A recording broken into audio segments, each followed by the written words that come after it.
Episode की शुरुआत में हमें गॉड किंग स्पिरिट को दिखाया जाता है, जो कि एक बंदे को ट्रिब्यूलेशन को पास करने से रोकने आए होते हैं। गॉड किंग की स्पिरिट उस आदमी की ओर देखती है जिसका नाम वाइशु है और उससे कहती है इमॉर्टल लैंड फुल हो चुका है और अब किसी नए बंदे को उसमें नहीं भेजा जा सकता, तो तुम ये हट करना बंद करो और इस ट्रिब्यूलेशन से बाहर जाओ, नहीं तो तुम मारे जाओगे। गॉड किंग की इस बात को सुनने पर हमारा MC जिसका नाम वाइशु होता है वो उस गॉड किंग की ओर देखता है और उससे कहता है मैंने 300 सालों तक प्रैक्टिस किया ताकि मैं इमॉर्टल लैंड जा सकूं और तुम कमीने यहाँ आके मुझे रोक रहे हो। जिसके बाद हमारा MC उस गॉड किंग के स्पिरिट की ओर बहुत तेज से बढ़ने लगता है। इस चीज को देखकर उस गॉड स्पिरिट को बहुत ज्यादा गुस्सा आता है और वो हमारे MC को देखते हुए कहता है ऑरोगेंट, और उसके बाद हमारे MC पर लगातार थंडर गिराने लगता है। हमारा MC भी अपने अटैक को चार्ज करने लगता है और उससे कहता है कि अगर मेरे रास्ते में कोई भी आएगा, चाहे तुम वो गॉड हो चाहे फिर ये हेवन, मैं सभी को मिटा दूंगा। जिसके बाद वो 3-4 अटैक उस गॉड स्पिरिट पर करता है और वो गॉड स्पिरिट वहीं पर हमते खत्म हो जाता है। जिसके बाद वाइशु एक और अटैक करता है और वो उस ट्रिब्यूलेशन को पार कर जाता है। जिसके बाद उसके सामने एक हमते गेट खुलता है। उस गेट को देखते ही हमारे MC कहता है कि फेरीलैंड यानी इमॉर्टल लैंड में बस तुम्हारे पास आ ही रहा हूँ। इतना कहते ही हमारा MC जिसका नाम वाइशु है वो हमसे उस पोर्टल के अंदर घुस जाता है। सीन चेंज होता है और हमें एक बंदे को दिखाया जाता है जिसका नाम लीजन है। उसे हमसे 2 बंदे मिलकर पीट रहे होते हैं और उससे कह रहे होते हैं कि तुम्हारी हिम्मत कैसे हुई हमारे ब्रदर के गर्लफ्रेंड पर इस तरह की बुरी नजर रखने की और उससे इतना क्लोज होने की, हम तेरी जान ले लेंगे, और वो उसे पीट रहे होते हैं। तभी उस लीजन के अंदर हमारा MC जिसका नाम वाइशु है उसकी स्पिरिट अवेक हो जाती है और हमारा MC जैसे ही अपनी आंखें खोलता है वो उन दोनों को सामने देखता है और अपने मन में सोचता है कि क्या मैं फेरीलैंड में आ गया? नहीं, ये फेरीलैंड नहीं है, मुझे स्पेशल एनर्जी महसूस नहीं हो रही है। उसके इतना सोचते ही वो बंदा उन दोनों बुली में से एक बुली उसके चेहरे पर अटैक करने ही वाला होता है कि हमारा MC उसके हाथ को पकड़कर उसे रोक देता है और उससे कहता है कि क्या तुम्हारा हो गया, क्या अब मैं शुरू करूं? इस चीज को देखकर वो हमसे ही बुली डर जाता है और कहता है कि ये अचानक इतना ज्यादा पावरफुल कैसे हो गया। दूसरी तरफ हमारा MC अचानक से तेज से खड़ा होता है और उस बंदे के पेट में एक लात मारता है और वो बंदा दूर जाके गिरता है। अपने साथी को पीटता हुआ देखकर वो दूसरा बुली अपनी पावर को अवेक करता है और हमारे MC पर अटैक करता हुआ कहता है तुम्हारी हिम्मत कैसे हुई हमसे फाइट बैक करने की, अभी मैं तुम्हें अपनी सुपर पावर का टेस्ट कराता हूँ। और वो हमारे MC पर अटैक करने वाला होता है। वो अटैक हमारे MC को इससे पहले लगे हमारा MC बहुत तेजी स्पीड में उस आदमी के पीछे आ जाता है और उस पर अटैक करता हुआ कहता है कि मैंने अपनी स्पिरिचुअल एनर्जी और कल्टीवेशन को पहले ही खो दिया है, लेकिन तुम जैसे कमजोरों को मैं बहुत आसानी से हैंडल कर सकता हूँ। जिसके बाद हमारा MC उस आदमी को पीट देता है और उन दोनों को लगातार पीटना शुरू कर देता है। जिसके कुछ देर बाद हम उन दोनों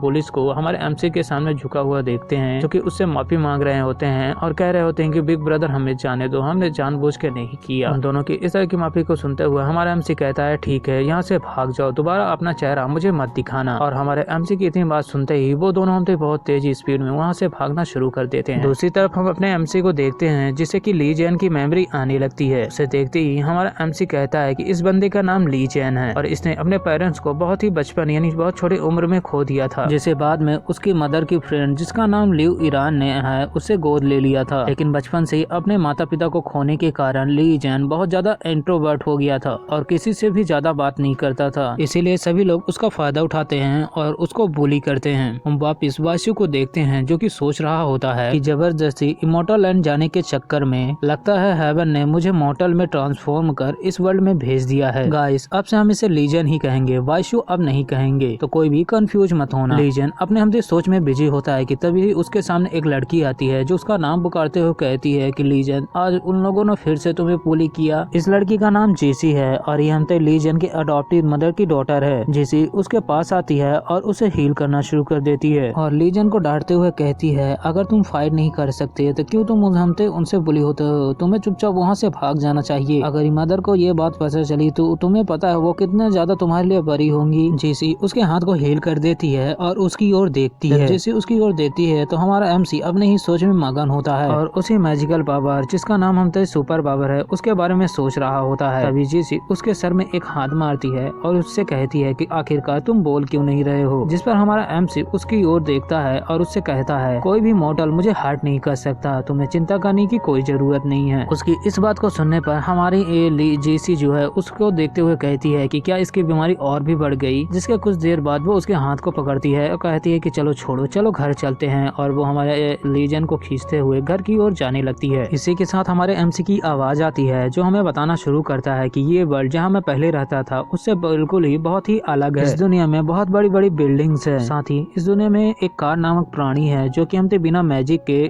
हजारों मील तक दूर हमसे इस सफर को तय कर सकता है। साथ ही इस दुनिया को जो पावर कंट्रोल करती है उसे सुपर पावर कहा जाता है। मुझे पता नहीं कि ये सुपर पावर्स मेरे मंजिल के सामने आएंगी, लेकिन अगर ये मेरे मंजिल के सामने आएंगी तो मैं इन्हें खत्म कर दूंगा और अपने अपने सपने को मैं पूरा करके रहूंगा, और वो है इमॉर्टल लैंड में जाना। सीन चेंज होता है और हमें ईस्ट स्ट्रीट के A08 एरिया को दिखाया जाता है जहां हम अपने एमसी और जेसी को देखते हैं जो कि हमसे घर पहुंच चुके थे। जेसी जैसे ही घर के अंदर जाती है वो अपने सामने किसी आदमी को देखकर डर जाती है और उससे कहती है आखिरकार तुम यहाँ क्या कर रहे हो, जिस पर वो आदमी जेसी की ओर बढ़ता हुआ कहता है ऑफ कोर्स मैं तुम्हारी मदर से मिलने आया था और उससे कुछ बातें करने, और वो बस जेसी को छूने ही वाला होता है कि उसके पीछे से लिव ईरान की आवाज आती है जो उस पर चिल्लाते हुए उससे कहती है कि जी चिंगटियान मेरे घर से बाहर निकलो, जिस पर जी चिंगटियान जेसी की ओर देखते हुए कहता है लगता है कि तुम्हारी मदर मुझे अपने घर में और ज्यादा देर पसंद नहीं करने वाली, चलो ठीक है मैं तुम्हें कुछ दिनों बाद आकर तुमसे दोबारा मिलूंगा। जिसके बाद वो वहाँ से चला जाता है। दूसरी तरफ हमारा एमसी जी चिंगटियान को जाता हुआ देख रहा होता है और अपने मन में कहता है जी चिंगटियान जेसी का फादर जिसने कई अफेयर किए थे,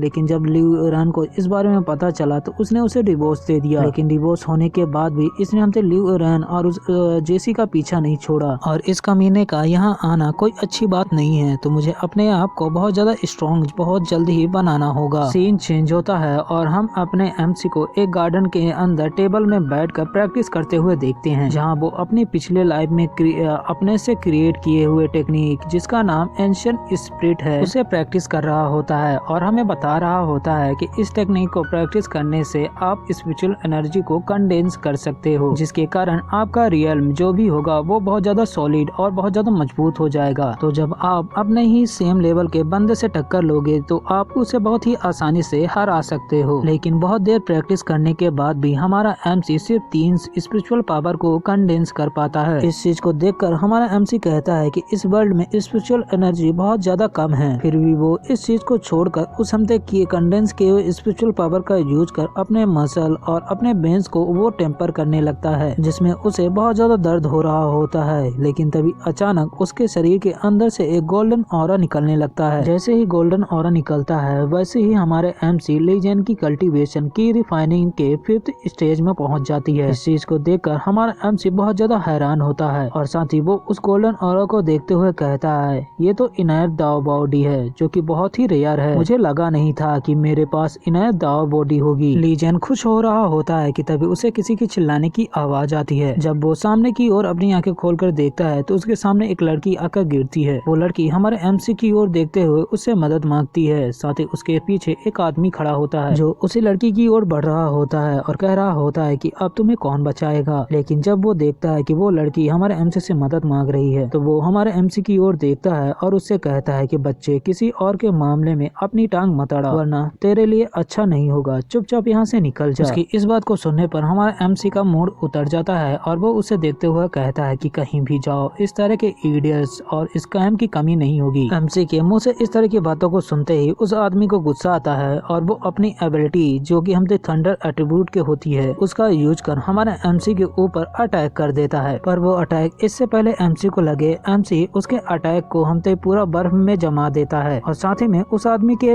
हाथ को भी जमा देता है। इस चीज को देखकर उस बंदे की फट जाती है और वो हमारे एमसी की ओर देखता हुआ उससे कहता है कि क्या तुम कोई हाई लेवल के एबिलिटी यूजर हो। पर लीजन उसकी हमसे इस सवाल का जवाब नहीं देता और उसकी ओर बहुत तेज स्पीड में आता है और अपने अटैक को अपने हाथ में रेडी करता हुआ उसके पेट में एक मुटका लाके लगाता है, और वो अटैक जैसे ही उसके पेट में लगता है वो नीचे गिर के वहीं पर बेहोश हो जाता है। हमारा एमसी उस आदमी को देखता हुआ कहता है कि सुपर पावर सच में कितनी ज्यादा बेकार है। लेकिन तभी वही लड़की हमारे पीछे से आकर हमारे एमसी से चिपक जाती है और उसे देखते हुए कहती है कि ब्रदर तुम कितने अच्छे लग रहे हो और तुम्हारी महक भी बहुत ज्यादा अच्छी है। जब हमारा एमसी उस लड़की को इस तरह की हरकतें करते हुए देखता है तो वो उसके अपने मन में कहता है इस लड़की का ब्लड फ्लो नॉर्मल नहीं है, साथ ही ऐसा लग रहा है जैसे कि इस लड़की को किसी ने ड्रग दिया है। ये सोचने के साथ ही हमारा एमसी उसका हाथ पकड़ लेता है और उससे कहता है कि तुम गुस्सा मत करना जागने के बाद। जिसके बाद लीजन यानी हमारा एमसी उस लड़की के बहुत सारे एक्यूपंक्चर को दबाता है और एमसी जैसे उस लड़की के एक्यूपंक्चर को दबाना बंद करता है, वो लड़की हमारे एमसी के हाथ में बेहोश हो जाती है और हमारा एमसी उस लड़की को देखते हुए कहता है कि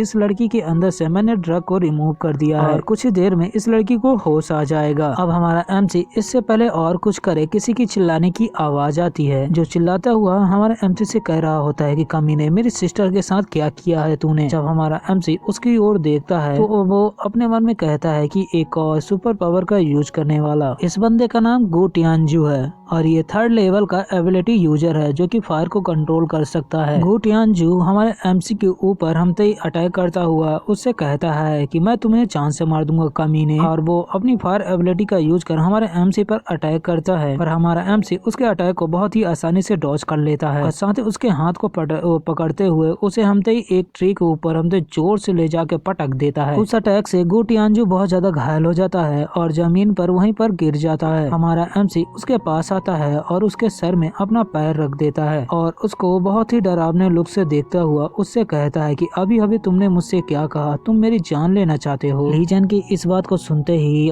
गो टियानजू को बहुत ज्यादा गुस्सा आता है और कहता है कि तुम्हारी हिम्मत कैसे हुई मुझे ह्यूमिलेट करने की, और साथ ही तुमने मेरे सिस्टर के साथ किया क्या है, मैं तुम्हें छोड़ूंगा नहीं। जिसके बाद गो टियानजू अपनी पूरी पावर को अनलेश करता है और उसके अंदर से बहुत ज्यादा फ्लेम निकलने लगती है। वो फ्लेम जैसे ही निकलती है हमारा एमसी पीछे हट जाता है। दूसरी तरफ गो टियानजू हमते ही अपनी फ्लेम स्पार्क नाम की टेक्निक का यूज करता है और हमारे एमसी के ऊपर एक जोर से अटैक करता है। वो अटैक जाकर जैसे ही हमारे एमसी के पास पहुंचता है वो इन्हें दाव के बैरियर से टकराता है और उसके पास पहुंच भी नहीं पाता, इससे पहले ही खत्म हो जाता है। इस चीज को देखकर गो टियानजू को शौक लगता है और वो हमारे एमसी को देखते हुए पूछता है आखिरकार कौन हो तुम। जिस पर हमारा एमसी उसकी ओर देखता है और उससे कहता है कि तुम अपनी चिंता करो क्योंकि तुम्हारा खून जो है ना बहुत ज्यादा गर्म हो रहा है और तुम्हारा दिल और तुम्हारा शरीर दोनों हमसे ये चीज सह नहीं सकते और कुछ ही देर में तुम एकदम गुब्बारे की तरह फूट जाओगे। एमसी जैसे ही इतना कहता है वैसे ही गो टियानजू को बहुत ज्यादा दर्द महसूस होने लगता है और उसका शरीर और भी ज्यादा तेजी से गर्म होने लगता है। इस चीज को देखकर हमसे ये गो टियानजू भी परेशान होने लगता है कि तभी हमारा एमसी उसके पास आता है और उसे खड़ा करता है। जिसके बाद वो बहुत तेजी से गो टियानजू के एक्यूपंक्चर्स को दबाने लगता है। जिसके कुछ देर बाद गो टियानजू बिल्कुल ठीक हो जाता है और हमारा एमसी उसे देखता हुआ उससे पूछता है कि तुम्हें कैसा महसूस हो रहा है। जिस पर गो टियानजू कहता है कि मुझे अच्छा महसूस हो रहा है और मुझे लग रहा है कि मेरा शरीर नॉर्मल चला गया। गो टियानजू की इतनी बात सुनते ही हमारा एमसी उसे बता देता है कि वो उसकी सिस्टर को बचा रहा था, ना कि उसको मोलेस्ट कर रहा था। साथ ही वो उसकी सिस्टर कुछ ही देर में जाग जाएगी तो वो इसके बारे में उससे पूछ सकता है। हमारा एमसी जैसे कहता है वैसे ही उसकी सिस्टर भी जाग जाती है। उसकी सिस्टर हमारे एमसी के पास आती है और उसे थैंक यू बोलती है और कहती है कि मेरी जान बचाने के लिए बहुत बहुत शुक्रिया। जिस पर हमारा एमसी भी कहता है कोई बात नहीं। दूसरी तरफ गो टियानजू का मुंह बड़ा हमसे खराब बन गया होता है क्योंकि उसे सारी चीजें समझ में आ गई है कि हमारा एमसी उसकी सिस्टर को बचा रहा था। तो वो हमारे एमसी से माफी मांगता है और कहता है कि मेरी गलती के लिए मुझे माफ कर दीजिएगा। दूसरी तरफ हमारा एमसी कहता है कि जब सारी चीजें ठीक हो गई तो मैं जा रहा हूँ अपने रास्ते। हमारा एमसी बस जाने ही वाला होता है कि उसके सामने से कोई बूढ़ा आदमी व्हील चेयर में बैठकर आता है और हमारे एमसी को देखते हुए कहता है कि लिटिल फ्रेंड क्यों ना हम थोड़ी से बैठकर बात कर लें। जिस पर हमारा एमसी कहता है कोई जरूरत नहीं है और वो आगे की ओर जाने लगता है। जिस पर वो बूढ़ा आदमी फिर से हमारे एमसी को रोकता है और उससे पूछता है कि अभी अभी तुमने जो स्किल का यूज किया है वो बिल्कुल ही सुपर पावर्स नहीं है, क्या तुम मुझे बताओगे आखिरकार तुमने ये चीजों को कहां से सीखा है। उस बूढ़े आदमी जिसका नाम गुबेन है उसकी इस बात को सुनते ही हमारा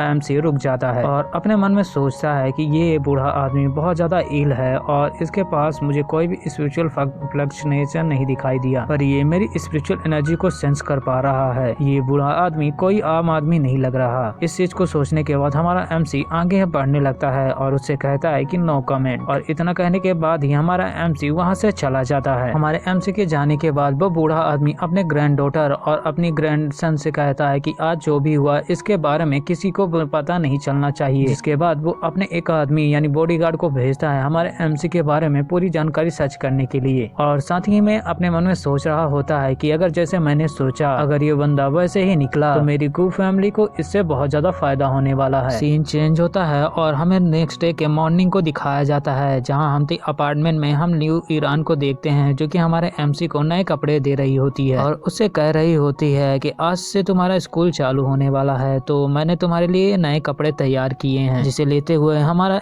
एमसी उसे थैंक यू बोलता है। सीन चेंज ये होता है और हम यांजुन यूनिवर्सिटी के अंदर अपने एमसी और साथ में जेसी को एक साथ आते हुए देखते हैं, जहां आसपास खड़े लोग जब हमारे एमसी को अच्छे कपड़े में देखते हैं तो उसके हैंडसम चेहरों को देखकर आपस में बात करने लगते हैं। साथ ही में वो आपस में बात कर रहे होते हैं कि ये इडियट, ये फूल है, लेकिन देखो कपड़े पहनने के बाद ये कितना ज्यादा अच्छा लग रहा है, हैंडसम लग रहा है। हमारा एमसी और जिनसिन वहाँ से जा रहे होते हैं कि तभी उन दोनों के सामने कोई आता है, जिसे देखते ही जिनसिन एमसी को खींचकर वहाँ से ले जाने लगती है और कहती है कि जल्दी से यहाँ से चलो। पर हमारा एमसी वहाँ से हिलता भी नहीं है और अपने सामने खड़े हुए लड़के को देखता है। इस बंदे का नाम है चेनहू और ये भी एक बुली है, जो कि हमारे जिनसिन को चाहता है, पसंद करता है और उसे डेट करने के लिए उसे 3-4 बार प्रपोज करा है, लेकिन हमारे जिनसिन उसे घास भी नहीं डालती और वो इसीलिए हमारे एमसी को परेशान करता रहता है। चेनहू हमारे एमसी के पास आता है और उसका कॉलर पकड़ते हुए उससे कहता है कि अभी हमारी कुछ बातें बाकी हैं, चलो हमारे साथ चलो, उसे हमें मिलकर पूरा करना है। और वो हमारे एमसी का कॉलर पकड़कर उसे वहाँ से ले जाने लगता है, पर हमारा एमसी उसके हाथ को पकड़ता है और अपने कॉलर से छुड़ाता है और उससे कहता है कि अपने गंदे हाथों को मुझसे दूर रखो। और इसी के साथ एपिसोड खत्म हो जाता है। नेक्स्ट एपिसोड कल।